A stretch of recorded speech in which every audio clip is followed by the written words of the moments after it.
Hi, I'm John Alsop, and this is how to create your own 5-minute SEO content marketing plan. Hopefully you've had a look at the previous two videos. The first one was about search engine optimization, which is about discovering key phrases, search phrases that people will use when they are looking for. Type it into Google and then you want to appear on the page for that. And it was really about opening up to the possibilities of it and seeing the potential, the massive potential in that for key phrases, for a wide range of key phrases, and just to see the volume of traffic that there is available in there. And then the content marketing plan was really to open up to the possibilities of content from and how can you create it. But this is more about how to create the whole plan and decide what you're going to do about what you discovered in the previous two videos. So let's get started. Okay, so what we're going to do is about how to create content efficiently. You don't want to spend how to organize your content into some kind of reasonable structure, how to build that up so that you end up with a really strong asset that continues to build your business and support you as you go forward. So what to create content about? Again, go back to the SEO research, and it's what your prospects are interested in. Again, in the SEO video I talked about, don't write about what you're interested in, nobody cares. Write about what your audience is interested in, and find some niches within your area of expertise. So you might not be able to, it might not be sensible to try and go for domination of the whole area that you work in, but this is an exercise in finding really good at what your customers value you for, and what your specific niche is, and trying to dominate that before you expand and dominate other niches and gradually find yourself a kind of a space. So work out how to be useful. What can you provide that would help people understand what you do, and at the same time that will demonstrate your expertise, but not in a show-off way, in a helpful way.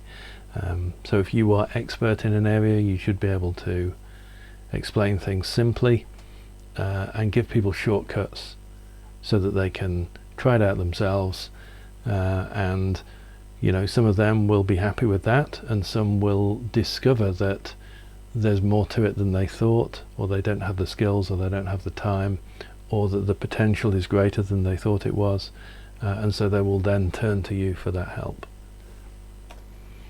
So don't worry that you're giving away your knowledge for free. Most everything is out there anyway. And what you're really doing is proving that you know what you're talking about. And also, by giving away something useful and helpful, you set up it's called the psychology of reciprocation. Basically, if I do you a favor, you feel like you owe me back. You need to rebalance that debt. And equally, if I do something bad to you, then you can be sure that you will enact some karmic retribution to me in the end. So it's a good argument for going out and being nice to people. But anyway, if you give away something useful and helpful, people will feel good towards you. That's simple as that. So you don't want to spend all day, every day creating content. You've got a business to run, so it's a question of trying to find a way, particularly when you start, of finding a way that you can do this efficiently and easily. So the first step is really to decide what you're most comfortable doing. So some people are better writing. So then there's a process to writing. What I suggest is that you do some research, you sleep on it, let all the bits that you've just read settle, then sit down with a timer and just type for 10 minutes, quarter of an hour, 20 minutes, whatever it takes. Don't edit it, just type. Then on another day come back and edit it. Then find a picture and however you're going to illustrate it, and then do your layout and publishing. So it's kind of a multi-step process. Now you can outsource everything after the writing. So once you've kind of done your research and you know what you're talking about and you've written it, then the tidying up and the picture and the layout and everything else, you can kind of outsource that. So all you've got to do is dump into a text file. So that's one way of kind of being efficient. If you're more of a talker, then of course you can use a dictaphone. You still got to do a bit of that research and then just start talking, and you can give that to someone to sort out. And alternatively you can, this is back to my days being a PR guy and taking briefs over the phone from clients, you can just phone a writer. You know, obviously you need a relationship with somebody and then, you know, whatever, but don't just phone a writer.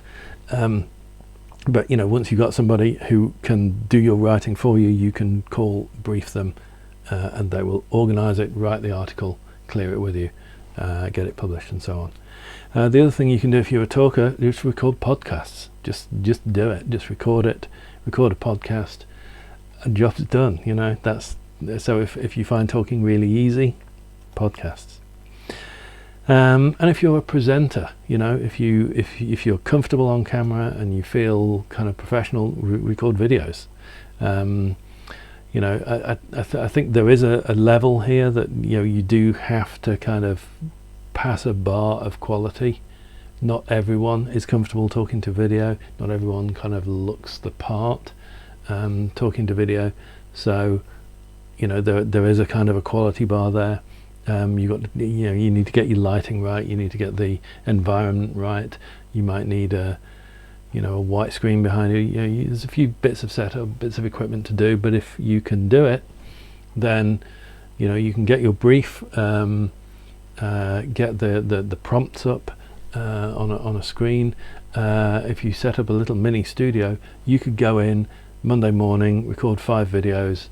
You know, to get somebody else to tidy them up, publish them, schedule them out, you know, and maybe you can get the job done in half an hour or an hour, and then get on with the rest of the week. So that can be a very efficient way of creating content. And you can also run webinars, of course. Now, it's not my favorite way of doing things, but it's very popular. It's very you know, converts very well, and the big marketing gurus are massive on webinars. So if you are a presentee, then webinars could be it. Okay, so organizing your content, there is a kind of a hierarchical way of doing it. It's called the silo structure. So the way that works is, you know, you have your main website, let's say it's about astronomy, and then underneath that you have some kind of main topics. You could talk about telescopes, planets, stars, space exploration and so on, and then under each one of those you'd have a page on subtopics. So under planets you maybe have a page on Saturn and Mars and Venus and so on, and so you just organize it into a hierarchy. So in this sense, you know, there's things that you write in a blog could actually get kind of organized this way rather than into a timeline, for instance. So here you go, you've decided your topics. That's from the search engine optimization, it's from questions customers ask, it's from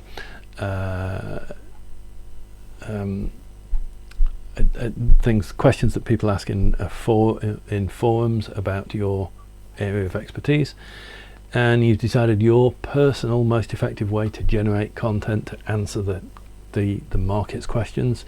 Now it's just a matter of how often you want to do it. Weekly is probably good. Monthly, you know, you would probably gather that together into some kind of newsletter or magazine-y type thing, so that people get a chunk of stuff that they work through. It's not just one article per month. That will probably be a bit slow. daily as perfectly possible. You could have a, you know, a 1-minute tip each morning, you know, that kind of thing. So, but get it organized into a frequency, and you know, then it's possible to, as I said, go and record a month's work of weekly videos, you know, in a studio, book that out, get somebody to schedule them and broadcast them or whatever. So, you know, but the frequency is key, I think. So now we're into building a content empire. So you've got your kind of regular, you know, what I wanted to say about the regularity was no one will be happy to have signed up to something that comes at them randomly. So they sign up to your newsletter and they expect it once a week because that's what you said you'd do. So there's that kind of agreement, psychological agreement that you made. We know it's for free, but you still, you know, I did this, I expect you to do that. So regularity is very important. So whatever you choose, whether it's monthly, weekly, daily, whatever, just try and stick to it and try and deliver regularly, and then people get, you know, confident. Okay, so once you've done your you know that you're going to record videos, you know, a weekly video, or you know, once you've decided your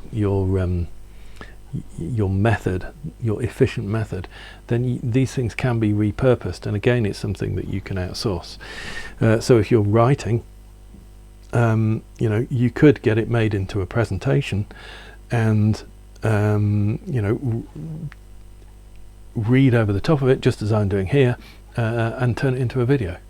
And it doesn't even have to be you reading it out. If you know, if you're not confident, if you don't feel that way inclined, you could just write it, give it to somebody, have them read it, create the presentation, have somebody else read it out, have somebody else do the video. You know, it can all be plugged together to make a system. So, you know, you could take your videos, if what you're doing is turning up and making videos, you know, they could be transcribed, edited, turned into articles, you know. So and an article could be something that goes on your website, and then it could be rewritten and appear in a real world magazine. So basically every piece of content that you create in your most efficient way could be publishable ultimately in all the different media you know, that I talked about earlier, so that you create content once, and then a machine, a system that you've built, that I've built for you, can take that content and publish it in all sorts of places. And remember that with search engine optimization, one of the things that gets you to the top of Google is links from other places back to your website. So if you do happen to get published in a trade journal with an article, that will be their website will have you know, be very important, have lots of inbound links, and when they put a link to your website at the bottom of that article, that will raise